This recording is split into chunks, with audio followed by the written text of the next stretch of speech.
Dennis Bouanga will likely complete his career in black and gold. The Lakers decide to give Rob Pelinka some actual help, and USC finally replaces Notre Dame on its schedule. Good morning. I'm James, and this is your daily dose of sports and snark for the greatest sports city in the world, Los Angeles. This is the faithful Angelenos Morning Report. It is February 26, 2026. Welcome back to Ice Station Alpha in Ann Arbor, Michigan. May as well be Antarctica out here.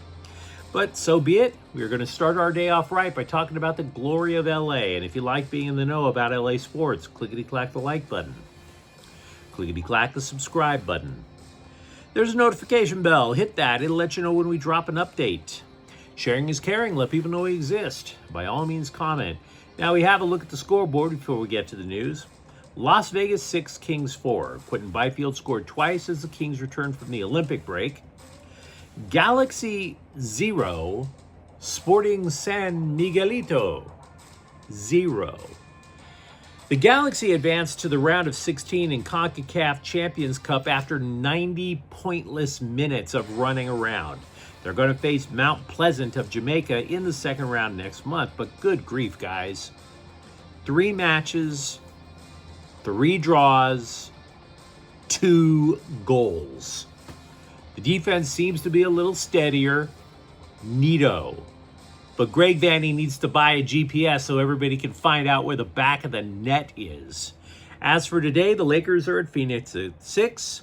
Minnie Scrotum is in town to face the Clippers at 7. John Collins is expected to miss the game. By the way, side note about the Clippers, Darius Garland participated in a 5-on-5 scrimmage, suggests he's nearing a return, and Edmonton will play the Kings at 7:30. What do you say we get to the news? LAFC's all-time leading goal scorer, Dennis Bouanga, is staying put, likely for the rest of his career. The 31-year-old striker, the only player in MLS history to score at least 20 goals in 3 consecutive seasons, has extended with LAFC through 2028 with options to stay until 2030. In short, by that time, he's going to be too old to go anywhere else. He's retiring in black and gold. This, of course, was after rumblings in the offseason that Bouanga wanted out. Not only were those rumblings there, but then LAFC countered by putting a transfer price at a sky-high $13 million. In retrospect, I think it's abundantly clear that that was all for show. Posturing from both sides because Bouanga wanted a new deal. But you could see why he wanted a golden parachute. And you could also see why LAFC put the transfer price so bloody high. Look, they acquired striker Son Heung-min from Tottenham Hotspur of the Premier League last season. But despite the jersey sales from the presence of Son, and despite an international footprint from his addition, this is not Son's team, it's Bouanga's team. And I'd even go so far as to say that Bouanga's consistent performance gives an old question, brings it back. Who is Mr. LAFC? The all-time face of the franchise, if you will. Because this franchise is way too young to have a quote-unquote Mount Rushmore. When Carlos Vela retired, it seemed to me that the question was settled. But Bouanga has been surpassing almost all of Vela's numbers. And by the way, they were teammates. When Vela's abilities began to fade, Bouanga became the offensive focal point. So, yeah, had Bouanga left, Son could theoretically carry much of the scoring load on his own. But I'll put it to you this way in terms of how important Dennis Bouanga is to LAFC. The Athletic conducted a recent survey of the league's most talented players. Bouanga was 3rd. Son was 2nd. Lionel Messi was 1st. Now, one of the teams that was interested in adding Bouanga when he was hinting at leaving was Inter Miami. Bouanga plus Messi would have made Miami invincible. Bouanga plus Son gives LAFC a legit chance at a second MLS Cup, as evidenced by their 3-0 victory over Miami last weekend. So all things being equal, yeah, those rumors might have made some LAFC supporters' blood run cold. But they got what they want. They got what they want. I go back and forth when I think of Rob Pelinka's performance running the Lakers. We don't even know if he's ever had a good idea.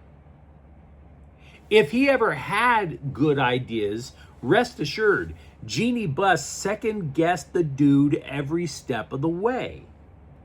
If Pelinka had a vision for how he wanted to shape the roster, Buss would immediately take those ideas and eventually it would get rug pulled by an inner circle of Buss confidants, including ex-boyfriend Phil Jackson, Mr. and Mrs. Kurt Rambis, and Magic Johnson.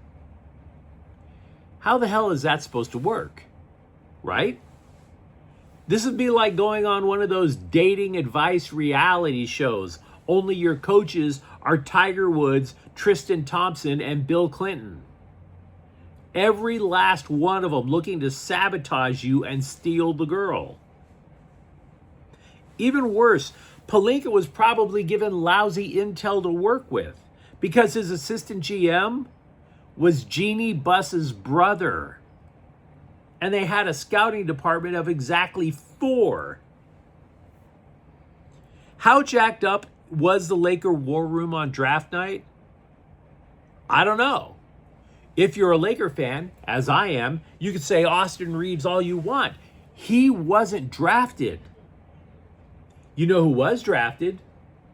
Bronny James, Dalton Connect.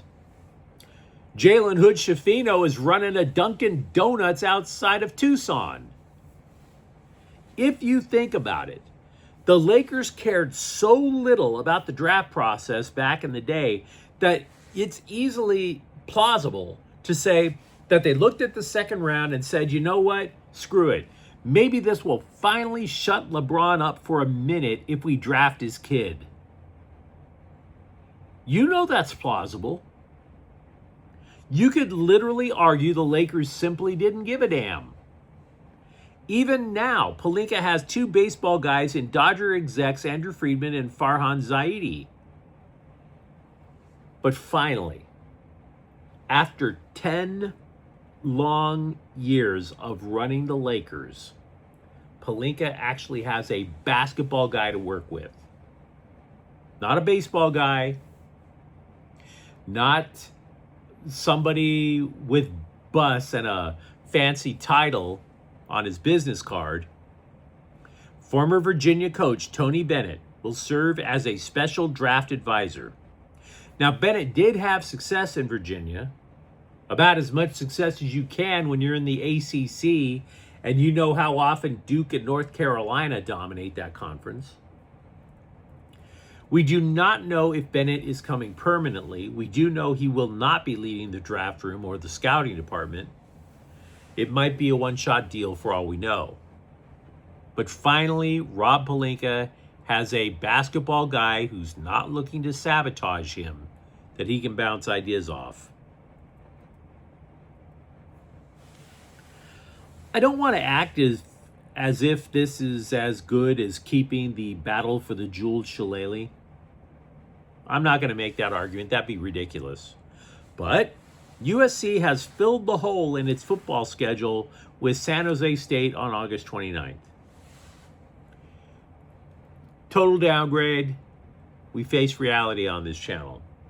But if we're going to face reality on this channel, the mere mention of adding this game gives us yet another opportunity to relitigate the case as to why the storied rivalry with Notre Dame went bye-bye. I stated my case, and I stand by what I said. That dropping the Irish in the middle of a gauntlet of Big Ten games does nothing for USC and only boosts the Irish, because Notre Dame often schedules 10 terrible football teams plus USC. And on a blue moon, Miami. Notre Dame had a history of running from Big Ten teams faster than Forrest Gump. USC, on the other hand, ran into a Big Ten gauntlet. So, where's the plus for USC? Facing Notre Dame, you win the game, the pollsters are like, cool story, bro. Now go beat Ohio State and Indiana next. Meanwhile, Notre Dame would schedule a bye week and then Navy. Moreover, there was the option to move the game to the start of the season, and that would have been must-see TV. Who wouldn't want to start the college football season with USC and Notre Dame? You know who didn't want to start it? Notre Dame. Despite saying anytime, any place, they wanted none of it. They wanted everything on their terms. No negotiation. Well, I don't have a problem saying we don't negotiate with terrorists. So, yeah, San Jose State is a downgrade, but USC still plays the much tougher schedule. The Dodgers are undefeated so far in spring training. You really shouldn't take spring training that seriously, other than to see if regulars are succeeding in adding something to their game. Take Roki Sasaki. He got blasted in his spring debut yesterday. 3 runs, 3 hits, 2 walks in a 1 1/3 innings. To keep a spot in the Dodger Roto, Dave Roberts suggested weeks ago Sasaki needed to add a breaking pitch. As a result, Roberts told the Scribes after Friday's performance that Sasaki appeared to be trying too hard. Quote, "I thought he was overthrowing. I haven't seen that all spring. It's probably just getting into live competition. I just attribute it to first game adrenaline." But you let me know what you think in the comments thread. Talk to me about LAFC retaining their best scoring option. And for that matter, are you starting to feel like there's a plan with the Lakers? And if you enjoyed this update, don't forget to subscribe to Faithful Angelenos. We're talking LA sports every single day. Thank you for watching. I'm James, and we'll be back tomorrow. Faithful Angelenos is a Kian Cortel Queso production. Take care.